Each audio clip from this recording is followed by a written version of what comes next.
Mai, kamu kenapa, Mai? Ketakutan gitu. Dengan perlahan-lahan Maya mulai mengintip dan mengeluarkan kepalanya dari balik selimutnya. Kamu kenapa sih, lihat apa? Tanyanya lagi. Aku lihat pocong yang ada di mimpi datang, Mas, dan wajahnya itu ibumu. Ah, kamu ini, mana ada pocong? Itu hanya halusinasi kamu saja, jawab Roni.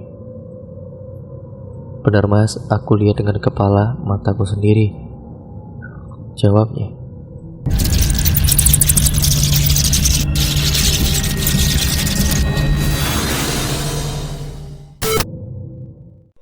Maya dan juga Roni sudah menjalin hubungan sekitar 3 tahun sejak mereka lulus dari SMA.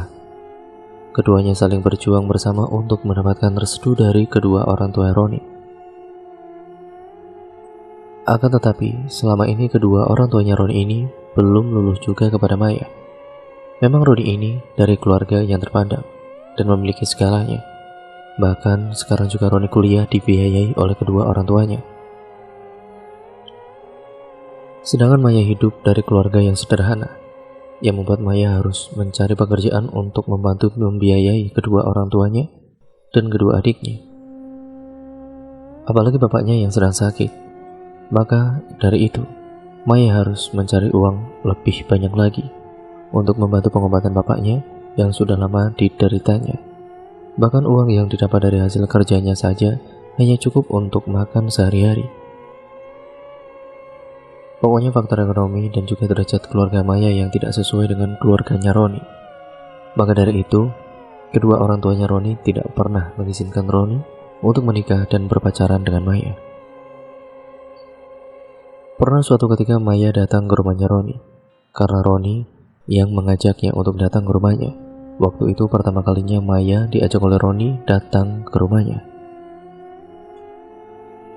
Awal pertama Maya datang ke rumahnya saja, ibunya menatap ke arah Maya dengan tatapan yang sangat sinis, membuat Maya saat itu duduk di ruang tamunya terdiam kaku. Roni, ibu gak suka sama anak ini. Mending kamu cari perempuan lain yang lebih cantik dan lebih standar derajatnya dengan kita. Kamu jangan mempermalukan keluarganya kita, Ron. Ucap ibunya Roni terang-terangan tanpa memikirkan perasaan hatinya Maya sama sekali. Maya saat itu hanya bisa tertunduk lesu dan menahan tangisannya setelah mendengar apa yang diucapkan oleh ibunya. Tapi Bu, aku cinta sama Maya, Bu. Aku mau menikah dengan Maya, ucap Roni. Tidak bisa, Ron. Ibu tidak akan pernah mengizinkan kamu menikah dengan perempuan ini. Kamu harus kuliah sampai lulus. Lalu Maya berusaha tegar dan melerai pertengkaran antara Roni dengan ibunya.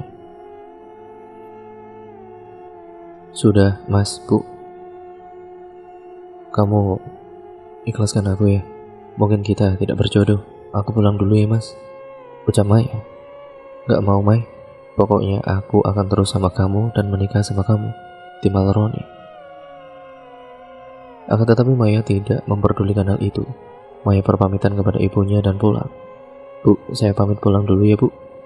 Bagus, sana pergi dan jangan datang ke sini lagi, bentak ibunya. Maya pulang diantar oleh Roni, namun di sepanjang jalan, mereka saling terdiam, tidak saling berbicara. Sesamanya di rumah, Maya langsung masuk dan tidak bicara satu patah kata pun. Maya hanya mengucapkan terima kasih kepada Roni. Makasih ya, Ron, ucapnya. Singkat ceritanya, Roni sudah lulus dari kuliah, dan Roni berniat untuk segera menikahi Maya, karena Roni dan Maya selama ini masih menjalin hubungan, akan tetapi hanya diam-diam saja. Suatu ketika Roni mendatangi ke rumah Maya untuk mengajaknya kembali ke rumah Roni untuk meminta izin kepada orang tuanya Roni. Padahal saat itu, Roni belum memiliki pekerjaan dan baru saja lulus kuliah, tapi dia tetap ngotot mau menikah dengan Maya. Setelah Maya dibujuk oleh Roni untuk ikut datang ke rumah Roni, akhirnya Maya pun mau. Assalamualaikum. Waalaikumsalam, jawab ibunya Roni. Kamu lagi? Ngapain kesini lagi? Roni, ternyata kamu itu masih berhubungan sama dia ya selama ini. Boleh masuk dulu, Bu, kita bicara di dalam saja, ucap Roni. Setelah keduanya masuk ke dalam ruang tamu, mereka duduk. Perasaan Maya sangat gugup karena takut dengan ibunya Roni yang selalu saja menghina Maya. Jadi gini bu, aku sama Maya mau segera menikah. Tolong restuin kami. Pokoknya sampai kapanpun ibu tidak akan pernah merestui kalian berdua, ucap ibunya. Kalau ibu tidak mau merestui kami, aku sama Maya akan tetap menikah. Roni pun kemudian menarik tangan Maya dan mengajak Maya untuk pergi dari rumahnya. Mereka berdua pergi ke taman kota yang ada di daerahnya. Ron, kamu mending ikutin apa kata ibumu saja. Jangan memaksakan seperti itu. Kamu tenang aja, Mai. Pokoknya aku akan tetap menikahi kamu. Nanti aku akan segera mencari pekerjaan apapun, jawab Roni. Singkat ceritanya, Roni akhirnya mendapat pekerjaan. Roni bekerja di pabrik sebagai karyawan buruh. Ibunya Roni yang mengetahui hal itu sangat marah, karena Roni yang notabene-nya sudah menjadi sarjana malah memilih bekerja menjadi karyawan buruh biasa di pabrik. Kamu ini gimana sih, Ron? Sudah kuliah tinggi-tinggi, malah kerjaannya jadi buruh pabrik. Apa nanti kata orang-orang? Ibu malu, Ron? Ya, kenapa ibu harus malu? Kan pekerjaanku halal, bu, jawab Roni. Kamu ini ya selalu saja melawan ibu.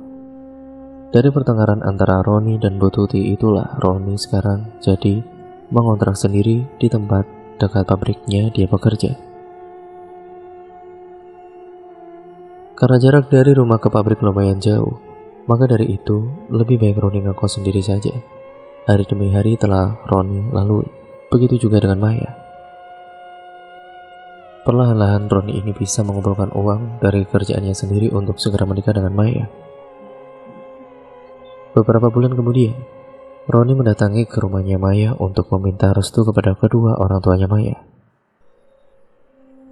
Akan tetapi Roni tidak membawa kedua orang tuanya, karena kan orang tuanya tidak mau kalau Roni menikah dengan Maya dan juga tidak merestui hubungan mereka berdua. Jadi mana mungkin kedua orang tuanya Roni mau datang ke gubuknya Maya yang tidak seberapa dengan rumahnya Roni, meskipun tidak direstui oleh pihak keluarga orang tuanya Roni. Akan tetapi Roni akan tetap menikah dengan Maya. Kedua orang tuanya Maya sudah merestui hubungan Maya dan Roni. Hingga suatu ketika acara pernikahan mereka pun berlangsung. Pernikahannya digelar dengan sederhana, tidak terlalu mewah. Tamu yang diundang dan yang datang pun juga tidak banyak. Bahkan saat ijab kabul mau dimulai, tidak terlihat keluarganya dari Roni yang datang ke acara pernikahannya. Akan tetapi pernikahan itu masih tetap dilanjutkan hingga akhirnya mereka berdua sudah sah menjadi sepasang suami istri. Setelah menikah, Maya diboyong oleh Roni. Maya ikut dengan Roni ke kontrakan yang ada di dekat pabriknya. Maya juga masih tetap bekerja karena Maya harus membantu kedua orang tuanya meskipun dia sudah menikah. Maya bekerja jualan online yang sekarang ini sebagai tambah-tambahan dan membantu kedua orang tuanya. Sedangkan Bu Tuti masih saja tidak terima dengan pernikahan Roni ini. Dan kedua orang tuanya Roni tidak pernah bertemu dengan Roni selama anaknya itu menikah dengan Maya. Bahkan juga Bu Tuti tidak mengetahui di mana tempat kontrakannya Roni. Mereka juga tidak pernah saling berkabar satu sama lain. Hingga suatu ketika Bu Tuti jatuh sakit karena memikirkan Roni setiap harinya. Bu Tuti dirawat di rumah sakit karena menderita sakit gula dan kambuh karena stres karena memikirkan Roni yang sekarang ini. Semenjak Bu Tuti sakit itulah, Pak Gani, bapaknya Roni, menghubungi Roni. Kebetulan hari itu hari Minggu dan Roni libur tidak berangkat bekerja. Saat sedang asik menonton televisi bersama dengan Maya, tiba-tiba saja dering teleponnya berbunyi. Mas, itu HP-mu bunyi. Ada telepon, ucap Maya. Lalu Roni segera menatap layar ponselnya dan ternyata telepon masuk dari Pak Gani. Assalamualaikum, Ron. Waalaikumsalam, Pak. Ada apa, Pak? Teman telepon, jawab Roni. Ibumu, Ron. Ibu kenapa, Pak? Ibumu sakit, sekarang di rumah sakit. Kamu datang ya ke sini. Ibu katanya pengen ketemu sama kamu, ucap bapak. Iya, Pak. aku akan kesana sekarang. Kemudian Roni mengakhiri sambungan teleponnya dan segera bersiap-siap menuju ke rumah sakit. Mas, ada apa mas? Ayo cepat kamu siap-siap. Kita ke rumah sakit sekarang, ibu sakit. Akhirnya Maya dan Roni pun pergi ke rumah sakit dengan menggunakan motornya. Sesampainya di rumah sakit, Roni langsung datang dan memeluk ibunya. Ya, yang sedang terkapar itu berada di ranjang. Bu Tuti dan juga Roni pun saling berpelukan dan menangis. Ron, ibu kangen sama kamu. Maafin ibu ya Ron. Aku juga kangen sama ibu, sama bapak. Ya sudah, aku maafin bu. Aku juga minta maaf, jawab Roni. Akan tetapi Bu Tuti menatap ke arah Maya dengan tatapan yang masih saja sinis dan tidak mengenakan. Seketika Maya pun tertunduk dan juga tidak berani menatap ke arah mertuanya. Ibu sudah mendingan. Sudah, kan sudah ketemu kamu. Syukurlah bu, kalau gitu aku pulang dulu ya bu sama Maya. Kenapa buru-buru? Baru saja kita bertemu sebentar Ron. Iya bu, Maya masih ada kerjaan jadi buru-buru. Sudahlah, biar dia pulang sendiri. Kamu di sini saja, kata Bu Tuti. Ya nggak bisa lah bu, kasihan dia. Nggak apa-apa mas, aku pulang sendiri saja naik angkutan. Kamu di sini dulu. Tapi Mai, sudahlah mas, tidak apa-apa. Aku pulang dulu ya bu. Bu cepat sembuh, ucap Maya. Namun saat Maya mengatakan pamitnya itu, ibu mertuanya malah memalingkan mukanya dari hadapan Maya. Akhirnya Maya pun pulang sendiri dengan naik angkutan umum karena masih ada pekerjaan yang harus diselesaikan oleh Maya. Singkat ceritanya, Bu Tuti mertuanya Maya akhirnya sembuh dan sudah diperbolehkan untuk pulang. Setelah beberapa bulan Maya dan Roni menikah, akhirnya mereka berdua diberikan kepercayaan oleh Allah Subhanahu wa Ta'ala dengan diberikannya keturunan. Ya, setelah seminggu mertuanya keluar dari rumah sakit, Maya dinyatakan hamil oleh dokter. Saat itu, setiap paginya Maya merasakan mual-mual dan pusing sekali yang dirasakan pada kepalanya. Karena Roni khawatir dan cemas, akhirnya Roni membawa Maya ke rumah sakit untuk diperiksa. Saat di rumah sakit, Maya langsung diperiksa oleh dokter, dan dokter mengatakan kalau Maya positif hamil dan usia kandungannya sudah 3 minggu. Alhamdulillah, keduanya pun saat itu sangat bahagia. Karena sebentar lagi mereka akan menjadi orang tua. Maya juga memberitahu kepada orang tuanya. Mereka pun ikut bahagia mendengar kabar baik itu. Assalamualaikum. Waalaikumsalam. Maya, Roni, ayo masuk, ucap ibunya. Setelah pulang dari rumah sakit, mereka berdua menghampiri terlebih dahulu ke rumah orang tuanya Maya. Karena memang rumah sakitnya dekat dengan rumah kedua orang tuanya. Maksud kedatangan Maya dan Roni mampir ke rumah kedua orang tuanya Maya ini juga untuk memberitahu kabar baiknya. Kalian mau minum apa? Ibu buatkan dulu minumnya, ucap ibunya Maya. Apa aja bu, terserah. Beberapa saat kemudian, ibu datang dengan membawakan 2 gelas minuman untuk Maya dan Roni. Ini silakan diminum, ucap ibunya Maya. Iya bu, terima kasih. Kenapa kalian tumben datang ke sini? Ada apa nih? Lalu bapaknya Maya datang dengan jalan yang terpapah-papah karena kakinya sakit. Bapaknya duduk di hadapan mereka berdua. Tanpa lama-lama, setelah semuanya kumpul, Maya langsung memberitahu kabar bahagia kepada kedua orang tuanya. Jadi tadi aku sama Mas Roni dari rumah sakit, ucap Maya yang belum bisa menahan rasa harunya. Dan tentu saja Maya belum selesai bicara. Kamu sakit apa, Mai? Aku gak sakit bu. Sekarang aku hamil, ucap Maya. Alhamdulillah, ucap kedua orang tuanya. Kamu harus jaga kandunganmu dan jangan stres, kata ibunya. Iya bu, jawabnya dengan singkat. Akhirnya mereka singgah lama di rumah kedua orang tuanya dan saling bercengkrama, sampai Roni dan juga Maya tidak sadar kalau hari sudah mulai petang. Setelah selesai melihat arah jam tangannya, Roni pun mengajak Maya untuk segera pulang. Sudah sore, ayo pulang. Iya mas. Roni dan Maya pun berpamitan kepada kedua orang tuanya untuk pulang. Singkat ceritanya, Maya setiap hari bekerja semakin diforsir karena alhamdulillahnya dagangan online banyak yang membeli. Usia kandungannya sudah masuk 4 bulan, dan saat itu Maya benar-benar sibuk dengan pekerjaannya. Padahal sudah dinasihati oleh suaminya untuk tidak terlalu capek dan stres, tetapi Maya ini ngeyel kalau dibilangin dan juga tetap saja akan mau bekerja. Saat usia kandungan 4 bulan itu, Roni baru saja menghubungi Bu Tuti untuk memberitahu kalau Maya sedang hamil.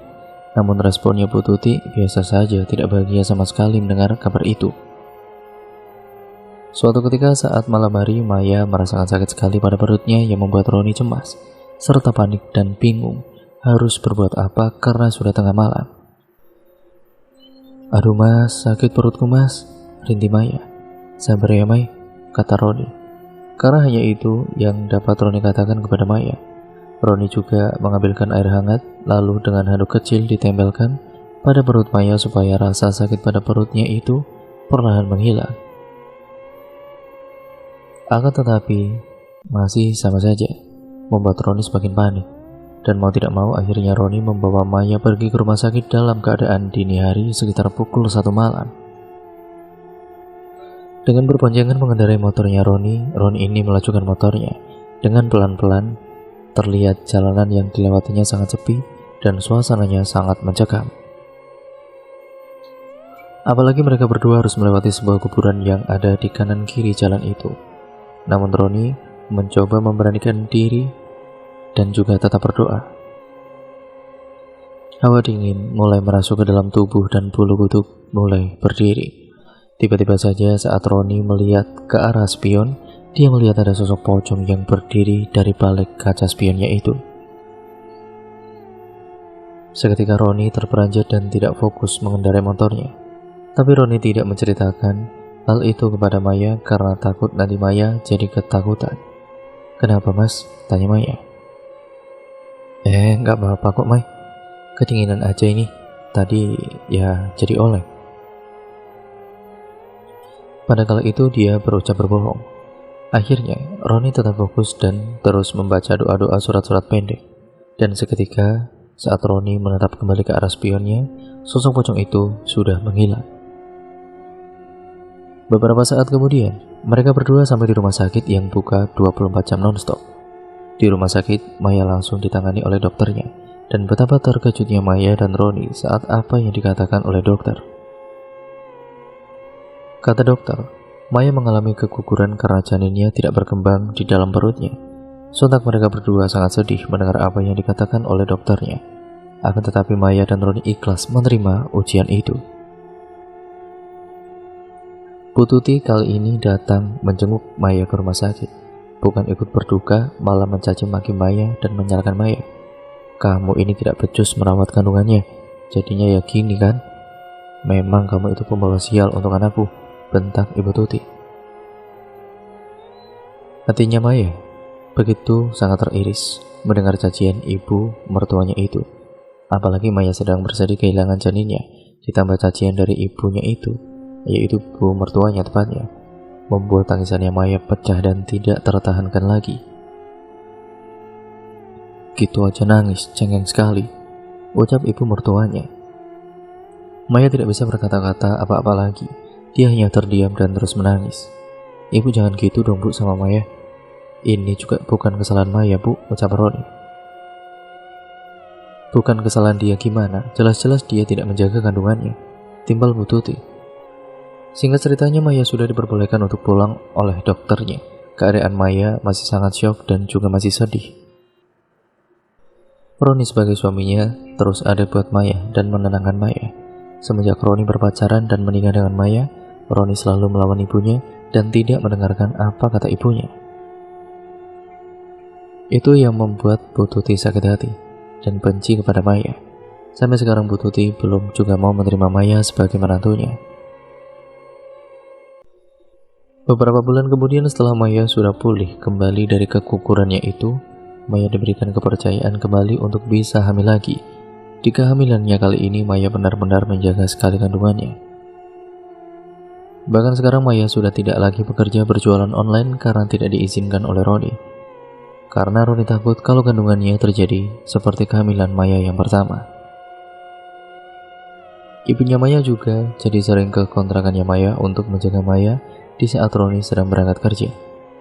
Maya benar-benar sangat berhati-hati dengan kehamilannya yang kedua ini. Semua apa yang diinginkan Maya saat ngidam selalu dituruti oleh Roni. 9 bulan kemudian akhirnya Maya akan melahirkan. Malam harinya Maya sudah merasakan kontraksi pada perutnya yang dirasakan sangat sakit sekali. Sampai Maya tidak mau makan sama sekali. Bahkan malam itu Maya tidak bisa tidur. Keesokan harinya Maya langsung dibawa Roni ke rumah sakit karena akan melahirkan. Sekitar pukul 9 pagi, Maya melahirkan anaknya dengan selamat dan anaknya berjenis kelamin laki-laki. Anaknya sehat dan tampan. Roni langsung mengumandangkan azan di telinga anaknya saat lahir. Singkat ceritanya Maya dibawa pulang ke kontrakannya dan setelah Maya melahirkan, beberapa tetangganya datang untuk menjenguk dan mengucapkan selamat kepada Maya dan Roni. Beberapa hari setelah Maya melahirkan, tiba-tiba saja Bu Tuti dan Pak Gani datang ke kontrakan mereka untuk yang pertama kalinya. Seperti biasanya, orang tuanya Roni selalu menyalahkan Maya dan mencaci maki Maya. "Kamu tinggal di kontrakan yang seperti ini, Ron, selama ini? Kok kamu betah, Ron?" ucap Pak Gani. "Iya, andai saja kamu gak nikah sama Maya, pasti kamu tidak akan hidup susah seperti ini. Memang Maya ini pembawa sial," timbal Ibu Tuti. Ibunya Maya yang ada di kontrakan tersebut pun merasa tidak terima kalau anaknya dihina seperti itu.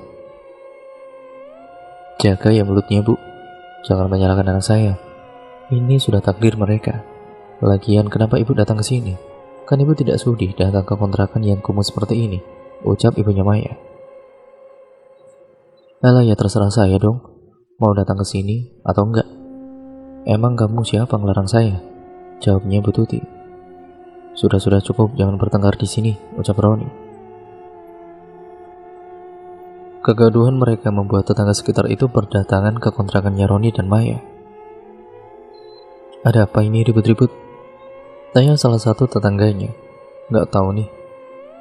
Orang datang-datang kok ngajak ribut," ucap ibunya Maya. Bu Tuti seketika malu dibuatnya. Bu Tuti pun mengalah pergi dari kontrakan Roni dan juga Maya. Sesamanya di rumah, Bu Tuti masih kepikiran tentang kejadian tadi pagi. Dia sudah dipermalukan di depan orang banyak. Akhirnya karena Bu Tuti tidak terima dan sudah terlalu benci dengan Maya, Bu Tuti pun akan membalaskan dendamnya kepada Maya. Bu Tuti pergi ke salah satu dukun santet. Sebelumnya Bu Tuti membawa foto terlebih dahulu sebagai media santetnya. Kebetulan di kamarnya Roni masih tertempel fotonya Maya di tembok kamarnya. Jadi Bu Tuti mengambil foto yang sudah dicetak itu dan pergi ke rumah dukun santet bersama dengan Pak Gani. Keesokan paginya, Bu Tuti dan juga Pak Gani ini pergi ke tempat dukun santet itu dengan menggunakan mobil. Tempatnya jauh berbeda di pelosok dan perjalanan yang ditempuh mereka sekitar 3 jam perjalanan. Bu Tuti juga sudah menyiapkan mahar yang cukup banyak untuk membayar dukun santet itu. Setelah beberapa jam perjalanan, akhirnya mereka sampai juga di tempat dukun santet tersebut. Rumahnya berada di dalam hutan dan masih berbentuk bilik bambu. Namun saat mereka masuk ke dalam rumahnya, di dalam rumahnya terlihat bersih dan rapi. Interior dalam rumahnya serba hitam dengan kain hitam yang menempel pada dinding bilik rumahnya. Dan ada banyak sesajen yang tertata rapi di atas meja.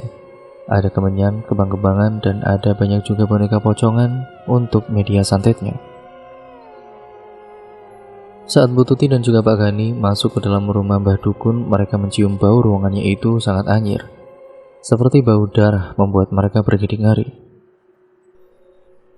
"Ada perlu apa kalian?" tanya Mbah Dukun. "Jadi saya mau anak ini menderita, Mbah, karena saya sangat benci dengan wanita ini," ucap Bu Tuti sembari memberikan foto kepada Mbah Dukun. Tanpa berkata-kata apa lagi, Mbah Dukun pun langsung menyalakan kemenyan dan juga mengikat foto itu pada boneka pocongan. Lalu setelah itu diikat dengan tali pocong, foto itu ditusuk-tusuk dengan menggunakan jarum yang tajam. Mbah Dukun mulai merapalkan mantranya dan mulutnya berkemat-kamit. Entah apa yang dibacakannya. Seketika hembusan angin kencang datang masuk ke dalam Rumah Mbak Dukun membuat bulu kuduk Bu Tuti dan Pak Gani seketika merinding dan berdiri. Sebenarnya Bu Tuti takut melakukan hal ini, akan tetapi rasa takutnya terkalahkan dengan rasa benci dan dendamnya itu. Setelah Mbak Dukun selesai membacakan mantranya, boneka pocongan itu diberikan kepada Bu Tuti. Ini bonekanya, dan juga kubur di belakang rumahnya target. Baik Mbah, jawab Bu Tuti dengan singkat. Sesaat setelah menerima boneka pocongan itu, Bu Tuti langsung memberikan amplop coklat kepada Mbak Dukun sebagai maharnya. Dan tanpa berkata apapun, mereka berdua langsung pergi meninggalkan rumah Mbak Dukun. Singkat ceritanya, Bu Tuti dan Pak Gani sampai di rumah malam hari. Dan keesokan harinya Bu Tuti serta Pak Gani berniat untuk datang ke rumahnya Roni dengan alasan untuk menjenguk cucunya. Padahal selama Roni memiliki anak, anaknya Roni ini tidak dianggap cucu oleh Bu Tuti dan Pak Gani. Assalamualaikum, ucap Bu Tuti dan Pak Gani. Waalaikumsalam, jawab Maya. Ibu bapak silakan masuk, Ibu Maya. Kali ini tumben kedua orang tuanya Roni mau dijabat tangannya dan dicium oleh Maya. Padahal biasanya tidak pernah mau. Pikir Maya saat itu mungkin kedua orang tuanya sudah mau menerima Maya dan sudah sadar. Roni mana? Tanya ibu mertua. Di kamar mandi Bu, sedang mandi. Oh gitu, ibu penasaran keadaan belakang rumah kamu. Ibu boleh lihat ke sana nggak? Tanya Bu Tuti alasan. Ya boleh Bu, silakan. Tapi aku tunggu di sini saja ya Bu, nggak apa-apa kan? Kali ini kesempatan Bu Tuti untuk menguburkan boneka pocongan itu di belakang kontrakannya. Sedangkan Pak Gani mengajak bicara dengan Maya di depan sambil melihat cucunya. Sedangkan Roni masih mandi belum selesai. Jadi Bu Tuti dengan leluasa menguburkan boneka pocongan itu di halaman belakang yang sudah dibawa di dalam tasnya. Setelah selesai menguburkan benda boneka pocongan itu, Bu Tuti menutup kembali dan kemudian meratakan tanahnya supaya tidak ada yang curiga. Bu Tuti menguburkan boneka pocongan itu tepat di bawah pohon pisang yang ada di belakang kontrakan. Singkat ceritanya, Bu Tuti datang kembali ke depan dan juga ikut berbincang-bincang dengan Maya. Gimana Bu, sudah Bu? Sudah, belakangnya ternyata luas ya, ada banyak pohonnya juga, jawab Bu Tuti. Iya Bu, lumayan, bisa buat jemur baju juga, jawab Maya. Bu Tuti pun terpaksa berbuat baik dengan Maya agar Maya tidak curiga. Setelah selesai menguburkan boneka pocongan itu, Ibu Tuti dan Pak Gani berpamitan untuk pulang. Saat itu juga Roni baru datang karena selesai dari kamar mandi. Loh, ada bapak ibu ternyata. Sejak kapan kalian datang ke sini? Udah dari tadi, ini juga mau pulang, jawab Bu Tuti. Loh, buru-buru banget Bu. Iya, ibu ada arisan. Ya sudah, hati-hati ya Pak, Bu, makasih sudah mau mampir ke sini. Akhirnya Bu Tuti dan Pak Gani pun pulang karena rencananya sudah terlaksanakan. Tadi mau apa ibu bapak Mai? Main Mas, tadi juga ibu lihat belakang rumah katanya penasaran, jawab Maya. Oh, itu ben banget ya Mai? Iya Mas, tadi juga baik banget sama aku Mas, gak seperti biasanya. Bagus dong kalau gitu Mai, berarti ibu bapak sudah menerima kamu, timbal Roni. Ya semoga saja Mas begitu, jawabnya. Sore itu Maya masih terlihat biasa saja, hanya saja mengeluh pusing pada kepalanya, dan tiba-tiba saja tubuhnya keluar gatal-gatal, namun gatalnya hanya beberapa saja di bagian kaki. Namun saat itu Maya pikir mungkin karena digigit nyamuk jadi gatal-gatal. Usia bayinya itu baru seminggu dan setiap malam alhamdulillahnya bayinya tidak pernah rewel. Akan tetapi, beda dengan malam ini, bayinya nangis kejar tidak seperti biasanya, dan saat pukul 10 malam tiba-tiba Maya merintih-meringis kesakitan pada bagian perutnya. Sakit sekali, rintihnya. Roni pun panik dengan Maya di sisi lain. Roni juga sedang sibuk menenangkan bayinya yang terus nangis. Kamu kenapa, Mai? Perutku sakit banget, Mas. Seperti ditusuk-tusuk, ucapnya. Ya sudah, sabar. Kita ke rumah sakitnya besok saja. Lagian ini anak kita masih rebel banget. Kamu tahan sebentar ya. Akan tetapi Maya masih saja merintih menangis kesakitan pada bagian perutnya. Sampai tangisnya tidak tertahankan, gatal-gatal yang dikiranya digigit nyamuk itu juga semakin malam semakin banyak dan menjalar ke seluruh tubuhnya. Gatal-gatal itu sangat menjijikkan bentuknya dan bernanah. Beberapa jam kemudian rasa sakitnya perlahan mulai menghilang dan akhirnya Maya bisa tertidur. Bayinya juga sudah terlelap di sampingnya. Namun di dalam mimpinya, Maya didatangi oleh sosok pocong dengan wajah ibu mertuanya. Sontak Maya terperanjat, dan di dalam mimpinya itu, sosok pocong berwajah ibu mertuanya mengatakan kepada Maya, "Kamu harus mati." Sosok pocong itu perlahan-lahan mendekati ke arah Maya dengan membawa ular besar yang melilit di leher sosok pocong wajah ibu mertuanya, yaitu Bu Tuti. Namun sosok pocong itu dengan wajah yang sangat menyeramkan dan sinis menatap wajahnya Maya. Seketika Maya berteriak saat sosok pocong itu mendekatinya dengan ular besar yang dibawanya itu. "Tidak, tolong," teriaknya. Roni seketika terbangun karena mendengar teriakan Maya. Akhirnya Roni pun membangunkan Maya. Mai, bangun Mai, kamu kenapa?" ucap Roni. Maya pun terbangun dengan napas yang terengah-engah dan keringat mengucur membasahi bajunya. "Kamu kenapa, Mai? Kamu mimpi buruk ya?" tanya Roni. "Iya mas, tadi aku melihat sosok pocong tapi wajahnya ibumu. Terus ada ular besar di lehernya. Dia mengatakan kalau aku harus mati katanya," jelas Maya. Sudah, jangan terlalu dipikirkan, itu kan hanya mimpi. Istighfar Mai. Astagfirullahaladzim. "Kamu tenang ya, jangan takut," jawab Roni. Sebelum pergi ke rumah sakit, Roni dan Maya pergi terlebih dahulu ke rumah orang tuanya Maya untuk menitipkan bayinya. "Assalamualaikum," ucap Maya. "Waalaikumsalam, Maya, Roni. Kamu kenapa Mai, kok begini?" "Gak tahu Bu, makanya aku kesini mau nitipin bayiku. Soalnya aku mau pergi ke rumah sakit mau periksa," jelas Maya. "Ya sudah, sini anaknya, kalian pergi sekarang sana." Singkat ceritanya, sesampainya Maya dan Roni di rumah sakit, Maya langsung diperiksa oleh dokter. "Gimana keadaan istri saya, Dok? Dia sakit apa?" Namun dokter tidak bisa menjelaskan apa sakitnya, karena secara medis Maya tidak menderita sakit apapun. Akhirnya dokter hanya memberikan salep gatal dan pereda nyeri rasa sakit saja di perutnya. Mereka pun akhirnya pulang. Namun bayinya tidak dijemput terlebih dahulu karena kata ibunya, biar bayinya sama ibunya Maya dulu, supaya Maya pulih. Setelah pulang dari dokter, Maya merasakan sakit yang teramat pada perutnya dan gatal-gatal pada seluruh tubuhnya. Sampai obatnya sudah diminum pun, rasa sakitnya masih sama, malah semakin sakit perutnya.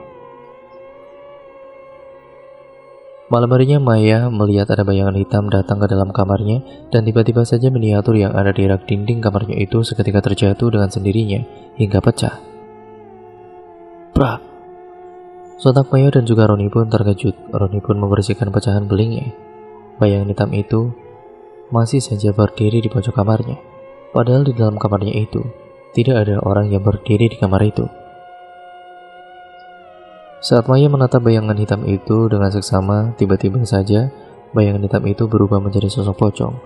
Dan anehnya sosok pocong itu pun sama persis dengan apa yang dimimpinya waktu itu. Sosok pocong itu berubah wujud menjadi ibu mertuanya. Maya sontak terkejut dan ketakutan. Dia menarik selimutnya dan menenggelamkan tubuhnya. Tiba-tiba saja selimutnya seperti ada yang menarik. "Ah, jangan ganggu, pergi sana," teriaknya. Roni yang sedari tadi pergi ke belakang rumah untuk membuang serpihan beling seketika datang dan melihat Maya sedang berteriak ketakutan. Anehnya Roni tidak melihat sosok pocong di dalam kamarnya. Mai, kamu kenapa Mai ketakutan gitu?"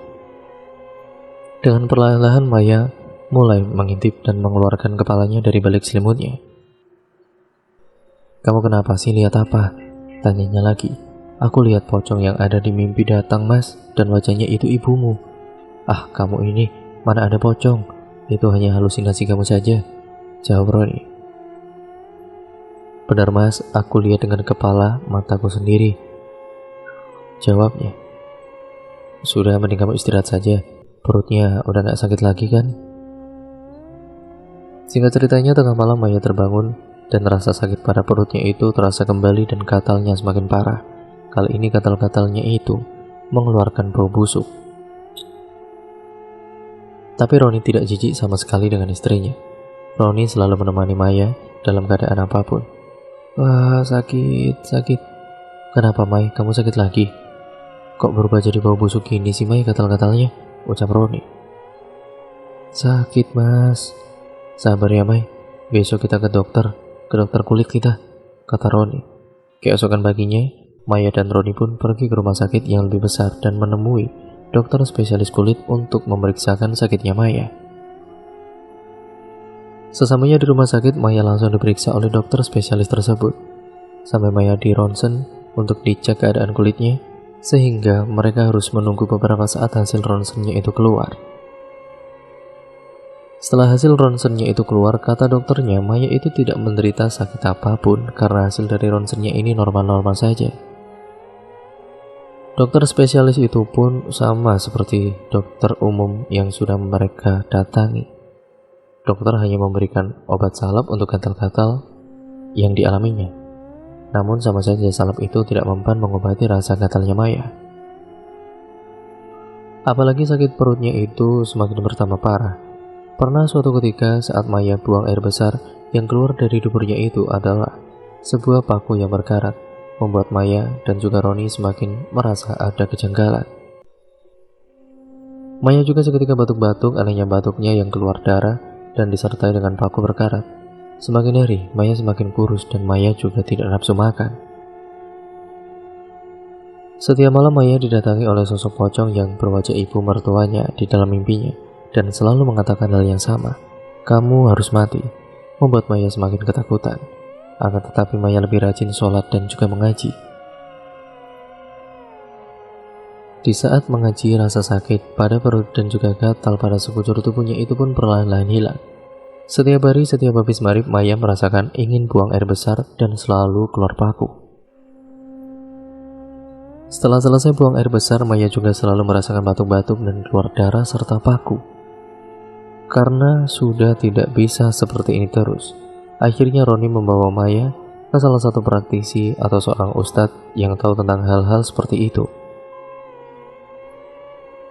Sesamanya di rumah Pak Ustadz tersebut, Pak Ustadz langsung mengatakan kepada Maya, sepertinya Pak Ustadz sudah tahu apa yang telah terjadi dengan Maya. Mereka pun dipersilakan duduk oleh Pak Ustadz dan duduk saling berhadapan-hadapan. Kasihan kamu, Mbak, ucap Pak Ustadz. Kasihan kenapa, Pak Ustadz? Memangnya istri saya kenapa? Istrimu ini sudah disantet, ucap Pak Ustadz. Santet? Siapa yang menyantet, Pak Ustadz? Tanya Roni lagi. Tanpa menjawab apapun, Pak Ustadz memerintahkan agar Maya untuk berbaring di tempat praktek yang sudah disediakan. Silakan berbaring di sini, Mbak. Dengan perlahan-lahan menahan rasa sakitnya, Maya berbaring di tempat praktek yang sudah disiapkan. Lalu Pak Ustadz langsung membacakan doa-doa kepada Maya. Seketika Maya teriak-teriak kesakitan, tubuhnya memberontak. Roni pun memegangi tubuhnya, yaitu tubuhnya Maya agar tidak memberontak lagi. Wah, sakit, aduh, ampun. Namun Pak Ustadz tetap membacakan doa dan tiba-tiba sosok yang ada di dalam tubuhnya Maya itu pun merasuki tubuhnya. Kamu siapa? Tanya Pak Ustadz. Kamu siluman ular ya? Ucap Pak Ustadz. Sosok ular yang ada di dalam tubuhnya Maya itu menganggukkan kepalanya dengan lidahnya yang dijulurkan ke depan. Kemudian, kenapa kamu ada di tubuh orang ini? Tanya Pak Ustadz. Saya disuruh Pak Ustadz untuk membuat anak ini mati, ucap siluman ular itu. Kalau begitu, kamu keluar saja dari orang ini, kasihani dia. Kalau kamu tidak mau, maka saya akan bakar kamu, ucap Pak Ustadz. Tidak mau, ucap siluman tersebut. Tanpa ampun, Pak Ustadz pun langsung membacakan doa-doa untuk mengeluarkan jin yang dikirim dari dukun santet tersebut. Tubuhnya Maya semakin kejang-kejang dan memberontak. Pak Ustadz terus membacakan ayat-ayat suci Al-Quran hingga sosok jin yang ada di dalam tubuhnya Maya kepanasan. Ampun, panas, teriaknya. Pak Ustadz mencoba mengeluarkan sosok jin itu, dan sebelum mengeluarkan sosok siluman ular yang ada di dalam perutnya Maya, Pak Ustadz meminta izin terlebih dahulu kepada Roni suaminya. Karena Pak Ustadz akan memegang perut Maya untuk mengeluarkan jin yang ada di dalam tubuhnya. "Maaf, Mas Roni, saya mau minta izin untuk memegangi perut istrinya Mas, apa nggak boleh?" "Oh iya boleh Pak Ustadz, silakan Pak Ustadz." Akhirnya Pak Ustadz mulai memegangi perutnya Maya dan membacakan doa-doa. Saat perutnya dipegang, Maya langsung kejang-kejang kepanasan. Saat jin itu sudah keluar dari dalam tubuhnya Maya, Maya langsung terkapar pingsan. Seketika, dari dalam perutnya keluar cacing dengan jumlah yang sangat banyak, dan juga mengeluarkan bau busuk. Lalu setelah Maya sadar, Pak Ustadz memberikan air putih yang didoakan terlebih dahulu, lalu diberikan kepada Maya untuk diminumnya. "Ini silahkan kamu minum, dan sisakan air putihnya untuk membasuh seluruh tubuh kamu yang gatal-gatal itu," ucap Pak Ustadz. Maya pun langsung meneguk air putih itu dan menyisikannya. Lalu Pak Ustadz memerintah kepada Maya untuk perlahan-lahan dibasuh ke seluruh tubuhnya. Saat Maya membasuhkan air putih itu ke seluruh tubuhnya, Pak Ustadz sembari membacakan doa. Setelah selesai, Pak Ustadz masih merasa ada yang janggal dan masih belum tuntas. Akhirnya Pak Ustadz membuka mata batinnya dan menerawang seisi rumahnya, Roni dan juga Maya. Di sana Pak Ustadz melihat ada benda yang tertanam di belakang rumahnya. "Maaf Mas, masih ada kejanggalan yang belum selesai dari santet ini. Di belakang rumahnya Mas ada sesuatu benda yang tertanam." "Apa itu Pak Ustadz?" tanya Roni. "Lebih baik kita ke sana langsung saja Mas," ucap Pak Ustadz. Akhirnya Roni, Maya dan Pak Ustadz pergi bersama-sama ke kontrakannya Roni. Saat pertama Pak Ustadz masuk ke dalam kontrakannya Roni dan Maya, Pak Ustadz ini merasakan hawanya sangat berbeda. Hawanya panas dan tidak tenang. Mereka pun langsung pergi ke halaman belakang rumahnya. Saat Pak Ustadz menerawang kembali, Pak Ustadz tertuju pada tanah di bawah pohon pisang. Pak Ustadz pun memerintahkan kepada Roni untuk menggali tanah tersebut. Saat digali oleh Roni ini menemukan ada sebuah boneka pocongan yang terdapat fotonya Maya yang diikat dengan menggunakan tali pocong. "Pak Ustadz, ini apa Pak?" tanya Roni. "Ini boneka pocongan dari dukun santet sebagai media santetnya Maya." "Astagfirullah," ucap Roni dan Maya. "Lalu siapa yang melakukan santet ini Pak Ustadz?" tanya Maya. "Setelah saya terawang orang yang melakukan santet kepada Maya, masih ada garis keturunannya dengan kamu Ron." "Maksudnya Pak Ustadz bagaimana Pak?" tanya Roni. "Iya dari keluargamu yang mengirimkan santet untuk Maya, karena mereka tidak suka dengan Maya." Tanpa dijelaskan, Maya pun tahu siapa yang mengirimkan santet itu kepada Maya. Dan Maya pun teringat kembali saat kedua mertuanya yang berada di rumahnya itu beberapa bulan lalu datang ke rumah dan bersikap baik sekali kepada Maya. Ibu mertuanya juga pergi ke belakang rumahnya. Ternyata ada maksud tertentu. "Bawa sini boneka pocongan itu, ambil korek dan langsung kita bakar saja," ucap Pak Ustadz. Roni pun kemudian mengambil korek api untuk membakar boneka pocongan itu. Pak Ustadz pun langsung membakar boneka pocongan itu sampai menjadi abu. Setelah boneka pocongan itu terbakar, Maya tidak merasakan sakit lagi dan dengan perlahan-lahan gatal-gatal yang ada di tubuhnya pun memecah dan menjadi kering. Akhirnya Maya sudah kembali normal seperti semula. Maya juga mengambil anaknya yang ada di rumah ibunya.